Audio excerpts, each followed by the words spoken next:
Good evening and welcome to Wisdom Walk Talk here on Black Hole Radio and my YouTube channel, Wisdom Walk to Self-Mastery. I am your host and guide, Jojapa Maria and Saroma. And 2020 is this drastic, radical, mind-blowing, yet auspicious year of change. August is a last nature month, and elemental wisdom tells us that it brings energy for intentional adaptation because there is no going back to pre-COVID normal. As one cosmic door has closed, a new one has opened, and the message to humanity is all of us collaborating, sharing, and living on purpose.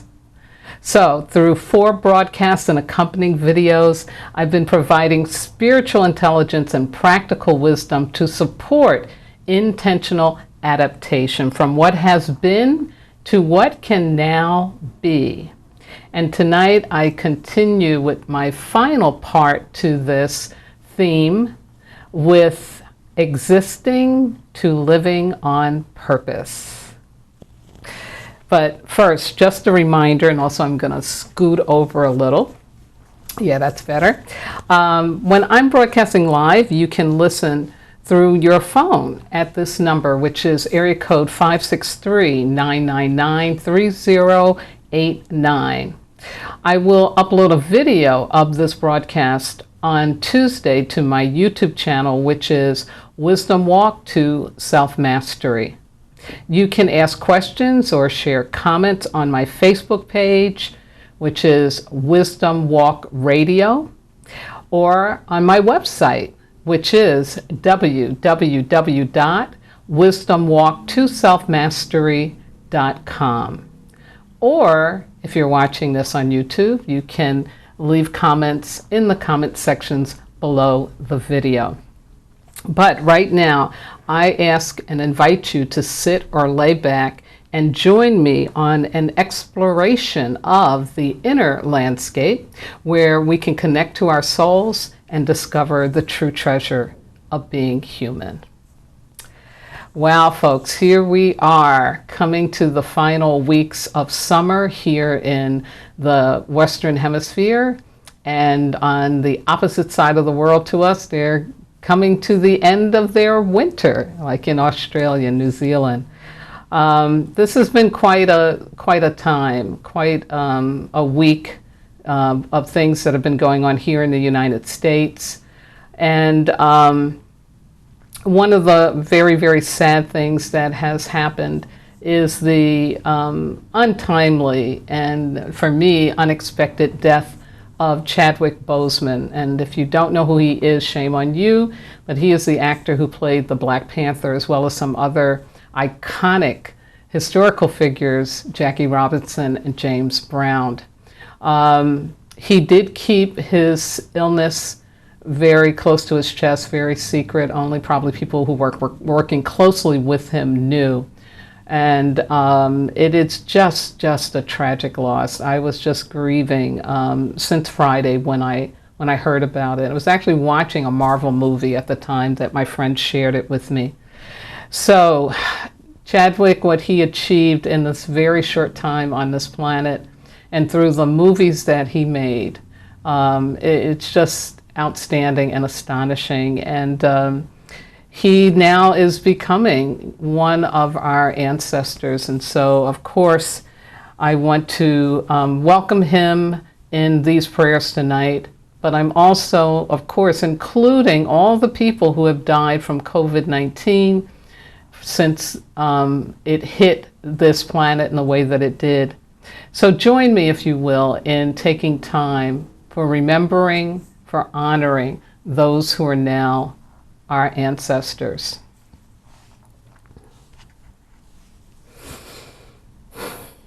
Creator, Mother, Father, God, Source, all the one, all that is, thank you for your blessing, your mercy in our lives, and for yet another opportunity to open up our minds, our hearts, and our spirits to your greater will.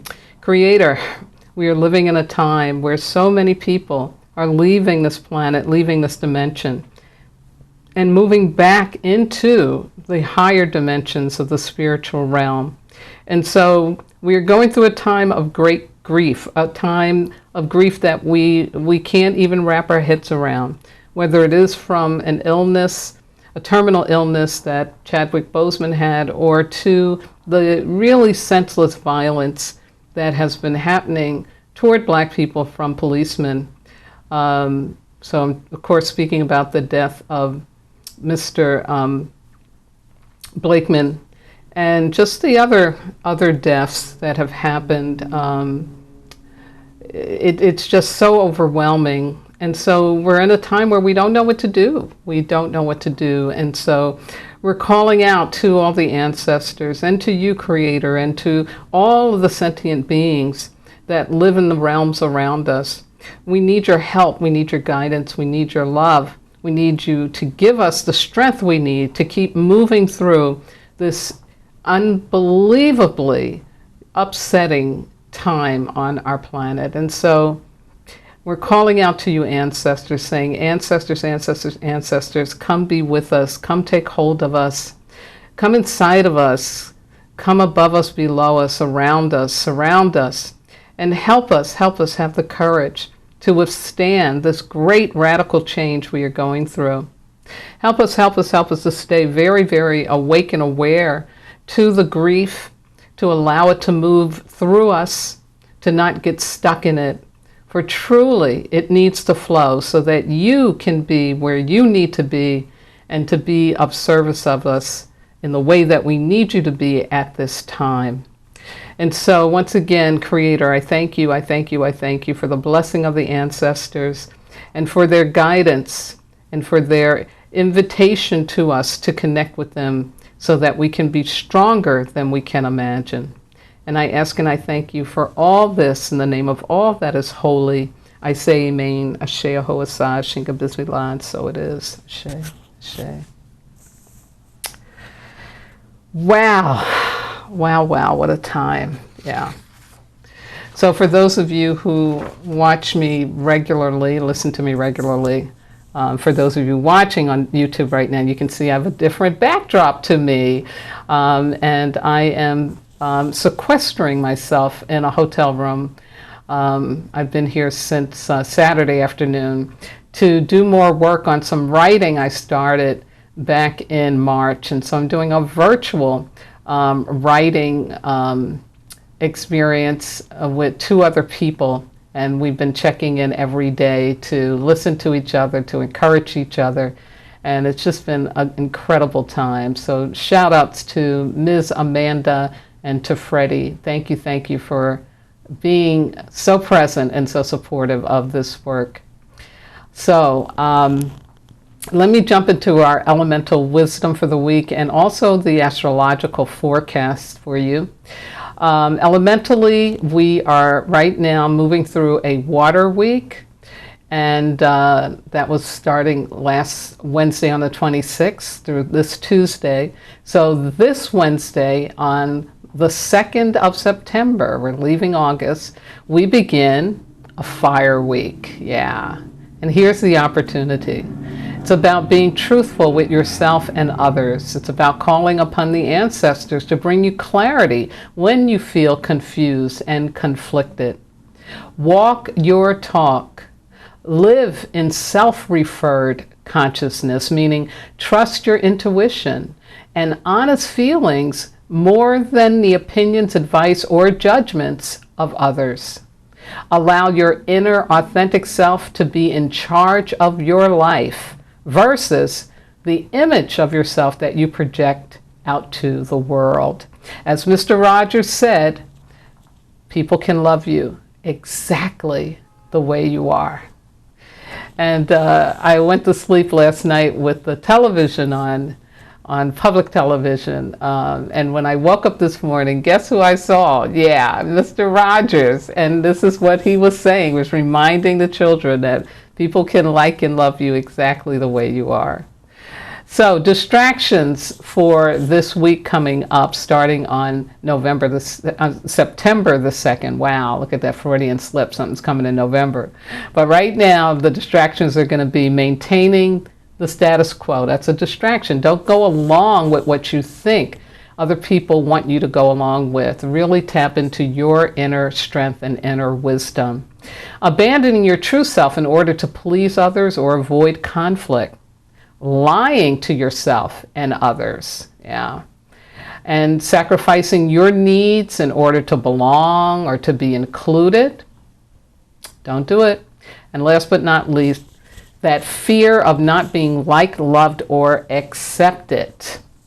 Yeah, that will definitely distract you into people, places, and spaces you really don't need to be. So, after this week, going on to September the 9th, we'll move into a mineral week. Yeah, in a mineral month. So very, very important time, a time for soul connection. And I'll remind you all about that in our next broadcast. So, astronomically, just like January was a huge month for astrologers to be waiting for, because we knew it was the time of the great conjunction between Saturn and Pluto in the sign of Capricorn, and we knew then all these other planets were going to be joining, like Jupiter and Mercury and Venus. It's just been a really powerful time in the heavens. Something we haven't seen since 500 years ago, as I've been talking about in previous videos, when the Lutheran reform shows up against the Catholic Church. So September is another important time for that conjunction. It is actually the third time that Saturn and Pluto will come so close together in that sign of Capricorn. So we expect that this is going to be a challenging month.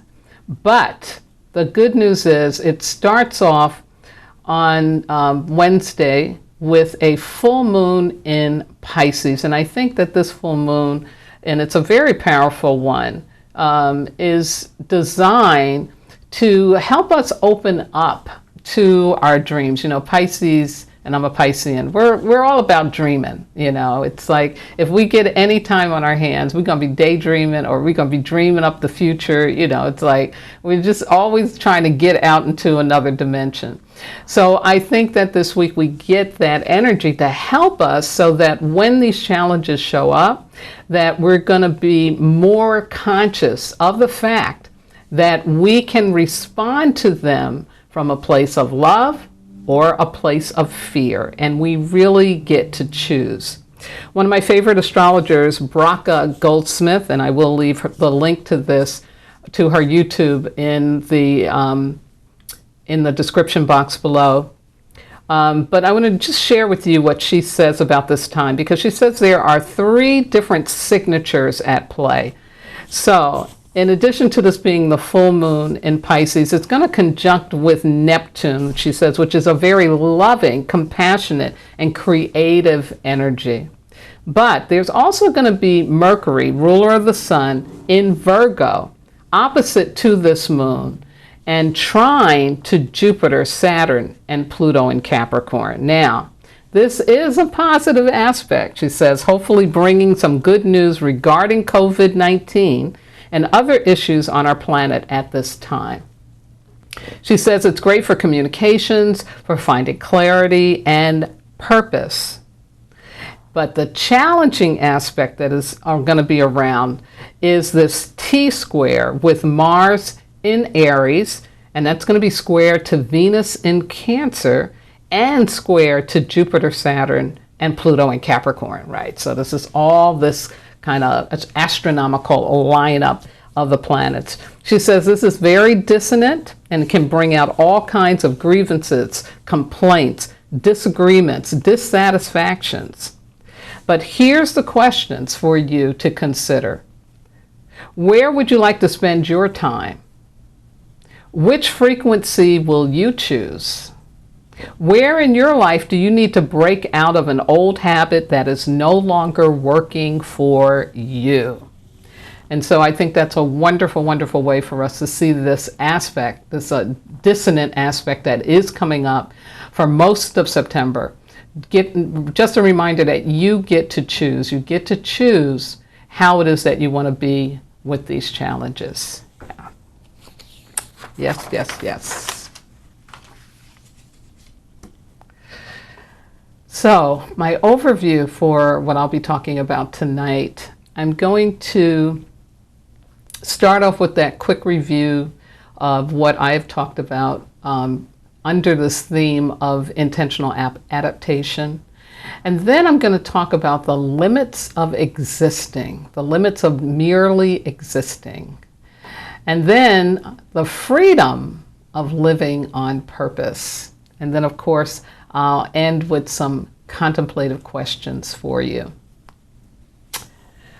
I just want to say that it's just so synchronistic and just powerful how the universe works with me. But my quote from last week, of course, was from the Marvel Universe character Black Panther that Chadwick Boseman so brilliantly and powerfully portrayed. And that message that was there about sharing versus withholding, I think is just really, really, really so powerful. So for my final Marvel Cinematic Universe quote, this week it's coming from Iron Man, Tony Stark. And of course that was brilliantly played by Robert Downey Jr., RDJ.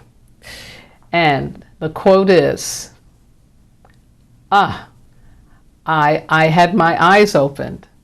I came to realize that I had more to offer this world than just making things blow up.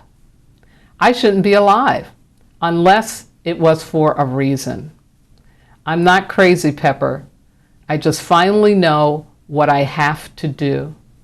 And I know in my heart that it's right. And again, that was from the Iron Man movie from 2008. The screenwriters were Mark Fergus, Hawk Uxby, Art Markham, and Matt Holloway. So let's get into this. Quick overview of intentional adaptation. We, in March, as a global community, some people had moved into this before, like in Italy, we had to really accept and adapt to this killer virus. And we've gone through now a good 6 months of adaptation, and we're at a point now where we need to intentionally adapt. The governor of California, Mr. Newsom, has just recently said that, yeah, COVID's going to be with us much longer than what we thought. Because back in March, too, there was talk about, oh, by the summer it'll be gone, it'll be done, we'll have a vaccine, it's all good. But clearly it's not. And so we need to realize that we have to make some very conscious choices, and we have to be intentional about the shifting and the changing that we're doing. And so I talked about that cosmic flashlight, that cosmic illumination that was brought by COVID-19, and then in May by the death of George Floyd. And again, George Floyd wasn't the first Black man to be killed in that way by a policeman, but it's the first one that seemed to be break the tipping point. It was a culmination, and since then we have had people bravely, courageously protesting and under the banner of Black Lives Matter. And so we're in this movement away from only us, only me, to all of us. We are really, really embracing the fact that we are all human and that we're all here in this together. We're also moving away from domination as the way in which to go about raising children, being in a family, getting our education, being in a job. And we're moving into collaborating as a more love-centered, healthy, and emotionally well stance to take in order to get things done. We've also moved away from this withholding of information, of ideas, and a big part of that is thanks to the creation of the World Wide Web, to the internet. It really has opened things up like they weren't before. And so we're moving now really into this sharing of our light and of our love. And we have the social media platforms, which ultimately and essentially that's what they really are for. You know, they're not for hackers. Like I was on a Zoom with someone who was doing a book signing, and a virtual book signing, and hackers got on. And I'm thinking, you know, no, honeys, this is not what this is for. You know, this is for spreading the love, not spreading the hate. And so we really have begun this movement away from fear-based development and toward love-centered solutions. And we just need to keep moving in that direction. We need to keep healing from the past and considering the long-term consequences to our thoughts, our feelings, and our behavior. So again, we need intentionality in how we are shifting and changing up, how we're being with ourselves, and most importantly, how we're being with others. So, after I've talked about the only me to all of us, from the dominating to the collaborating, from the withholding to the sharing, and now it's time to talk about existing, merely existing, to living on purpose. Okay. You know, when you're just existing, you're living from a not goal or not goals because you're totally motivated by fear. It sounds like this. I don't want to lose anything. I don't want anything bad to happen to me. I don't want to hear any bad things, like the Wicked Witch in The Wiz. Don't nobody bring me no bad news, you know. And I call those the not goals. The biggest not goal is I don't want to die. And so you'll stay in a box. You'll box yourself in life. You'll have everything measured out, planned out, figured out. And if we've learned anything from the advent of a global pandemic like COVID-19, it is that we really don't know. We really don't know. We really can't know. We are simply human. We are not masters of the universe. So, living on purpose is the opposite of that. It is the why not goals. So instead of trying to control the universe, it's about trying to co-create with the universe, to be a part of how it is that the universe works. It is about following dreams and taking necessary risks to make those dreams come true. It's about being vulnerable. It's about knowing that you may fail, you may die, but you're being willing and courageous enough to learn how to love. And to, if I have to die in that process, yeah, then that's okay. So it is about developing a fearlessness so that you can get to the realization of your dreams, of your goals. So the notion of, you know, living on purpose, it enables us to override, if you will, to transcend the fears from just existing, from merely existing. It's like, you know, you need purpose to have meaning in your existence. Existence is just about being alive. It's just about being here. It's just about I got to survive. But when you add in living on purpose, then you can rise above challenges that if you're not living on purpose really will box you in. They really, really will. They'll stop you. You know, existing by itself is the experience of living in a box or a cage. You're there, but you really don't go beyond what you know, what you believe, or what you've been told to believe. Again, you won't take those necessary risks to become all of who you truly are, the who you are divinely meant to be. An essential part of us growing up is to step outside of our known existence and go on a journey to learn how to live our lives on purpose. There is freedom, liberation in living on purpose, because you're giving yourself access to the unbounded, limitless universe and multiverse. Yeah. Living on purpose is going on the journey into the forest to explore and discover your truth. So meaning that you start out with an unknown so that you can learn. You can be open to learning. In that process, you connect with people's souls and influence change and the evolution of life. You contribute to the aliveness of your existence. You make it meaningful, and that contributes to the aliveness and the meaning of every living creature on the planet.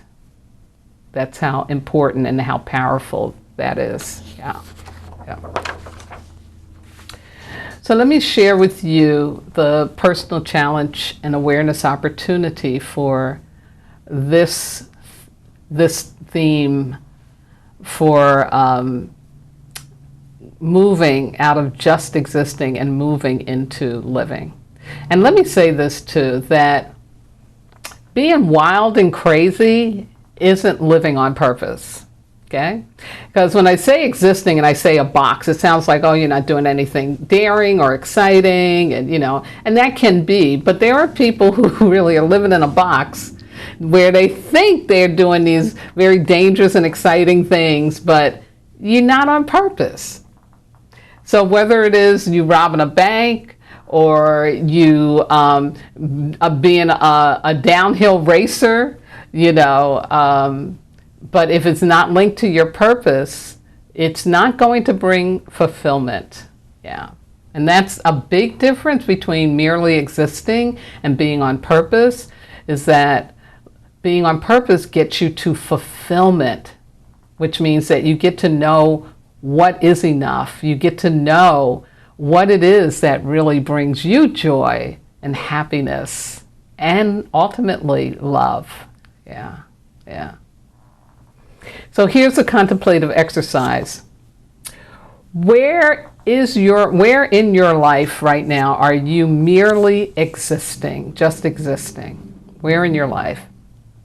Where are you boxed in and why? Next, are you living on purpose? If not, why not? 3, what risks would you be willing to take in order to know and or live on purpose? Yeah. And number 4, last but not least, if you believe you know your purpose, but you are not living it, what is one thing you can do tomorrow to demonstrate to the universe, to your God, that you are willing to learn how to live purposefully? Yeah. And as always, this personal challenge will be listed in the description box below this YouTube video. And if you haven't already, I invite you to subscribe to my channel and hit the bell for all postings. And I thank you for that very, very much. Well, it's time to close out. And I want to, as always, take a moment to thank my wonderful engineer, Miss Yvette Parker, and also the entire Black Hole Radio Be Well family for their continued support of me doing this important work. Thank you, thank you, thank you. And especially in the times we're living in. I also want to shout out to all my regular listeners out there, especially to my #1 fan, Miss Sarah. And Miss Sarah, let me tell you about living on purpose. Yeah, wow. She is amazing. And she's taught me and everyone that she meets that is really the secret to longevity, is that you are clear about what your purpose is in life and that you know you have a purpose. And it may change up how it looks, but ultimately it is your purpose. And she demonstrates that every day. Yes, yes, yes. Thank you, Sarah. Also, to all of those who have wisdom walk with me and you know who you are, to my family and my spiritual kin, to my transformational leadership colleagues, again, Miss Amanda, and also now my new transformational colleague, Mr. Freddie, to my medicine sisters and brothers all around the world, and those who may be listening in for the first time. Thank you, thank you, thank you. I couldn't do this without your listenership and your viewership and your support. Now, next week I'll introduce the theme for September, which I'm still kind of receiving, but I'm pretty sure it's going to have something to do with personal reformation and the postmodern renaissance that we are at the beginning of. Yes. The book, Wisdom Walk to Self-Mastery, Ancient Wisdom for Transforming Pain, available at Barnes & Nobles, through Amazon, Kindle, and other places online where you can find books. And if you can get to a bookstore, you might actually find a copy of it there as well. And last but not least, I want to thank my God, my ancestors, my spirit guides, my loving entities, everything that walks with me, keeps my head to the sky, my feet to the ground, and my heart open to do this important work with and for all of you. Please, please, please have a very healthy and safe Fire Week coming up. Now, continue to wear your mask, practice social distancing and safe relating, avoid perceived safety, and embrace science safety. And most importantly, do remember, you are not disposable. You are divine. Good night now.